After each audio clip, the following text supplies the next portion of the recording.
todos en más o menos medida, sabemos cómo funciona la delincuencia en México. Sin embargo, son muy pocos los que conocen la raíz del problema. Por eso te cuento cómo inició el narcotráfico en México. El inicio del narcotráfico en México se remonta a principios del siglo XX, cuando el país se convirtió en un importante centro de producción y tráfico de diversas sustancias ilegales. Aunque la situación ha evolucionado a lo largo de los años, existen varias etapas clave en la historia del narcotráfico en México que han contribuido a su crecimiento y complejidad actual.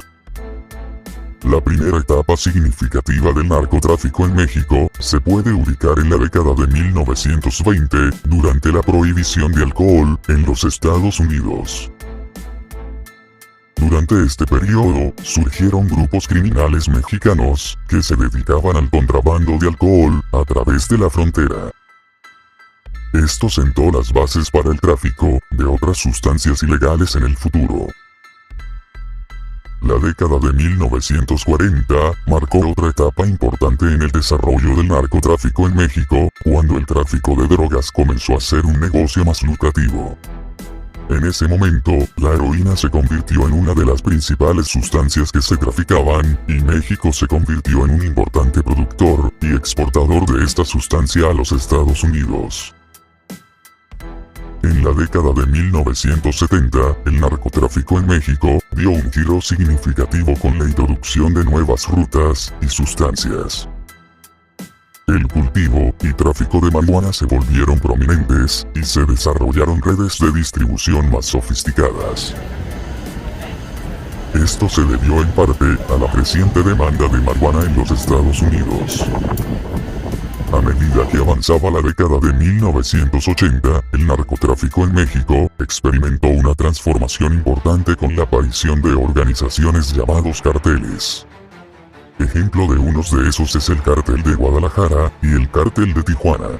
Estos se convirtieron en actores dominantes en el tráfico de sustancias ilícitas.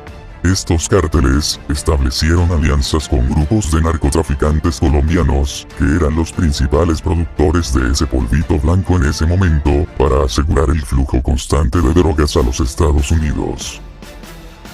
La década de 1990 fue testigo de un aumento en la violencia relacionada con el narcotráfico, ya que los cárteles luchaban por el control de las rutas de tráfico y las plazas de distribución.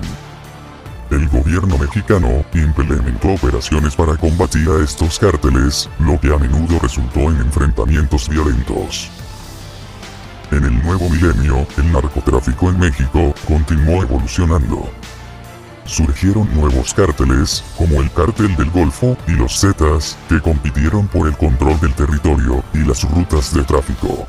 Además, se intensificaron las rivalidades y enfrentamientos entre los cárteles y las fuerzas de seguridad mexicanas, lo que resultó en una escalada de la violencia. A lo largo de las décadas, el narcotráfico en México se ha convertido en un negocio multimillonario que involucra múltiples cárteles y grupos delictivos.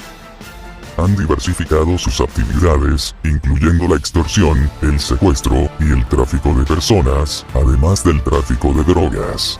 La corrupción en las fuerzas de seguridad y el gobierno mexicano ha sido un desafío constante, lo que ha complicado los esfuerzos para combatir el narcotráfico. Hoy en día, el narcotráfico en México sigue siendo un problema grave que afecta a la seguridad y la estabilidad del país. El gobierno mexicano ha implementado diversas estrategias para combatirlo, en colaboración con los Estados Unidos y otros países, pero la complejidad y la adaptabilidad de los cárteles hacen que sea un desafío continuo. En resumen, el narcotráfico en México tiene sus raíces en la prohibición de sustancias en los Estados Unidos, en la década de 1920. Pero se ha transformado y evolucionado a lo largo de los años, involucrando una amplia gama de sustancias y grupos delictivos. La lucha contra el narcotráfico en México continúa siendo un desafío importante en la actualidad, con implicaciones significativas para la seguridad y la política en la región. Ojalá y un día todos se organicen para hacer a un lado las diferencias. y que ya no sigan desangrando a México como lo han hecho hasta ahora. Sin más, aquí me despido. Nos vemos la próxima y adiós.